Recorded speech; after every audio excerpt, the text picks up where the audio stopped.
Is this white page full of possibility for you, or is it a daunting Arctic waste that needs to be conquered?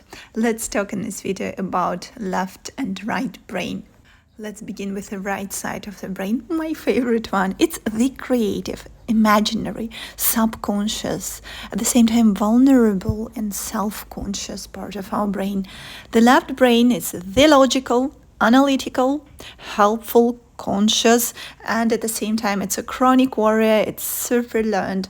So the right side of the brain, probably that's why a lot of leftists, they are more tapped into the right side of the brain, because in our body everything is connected diagonally. So our left hand is connected to the right side of the brain, and vice versa, our right hand is connected to the analytical side, to the left side. I think about the right side as colorful, childish, playful, fun. It's our inner child, our inner dreamer. And the left side is about numbers, structure. At the same time, questions like, what if everything can go wrong? Or what tools will I need to make this journey across this frozen waste? I mean, the empty white page.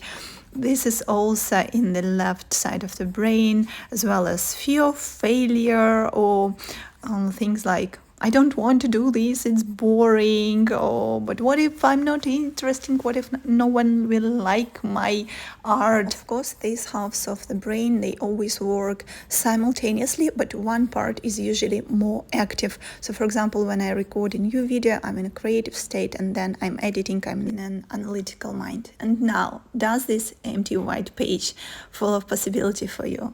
If you are in a creative mode, then probably yes.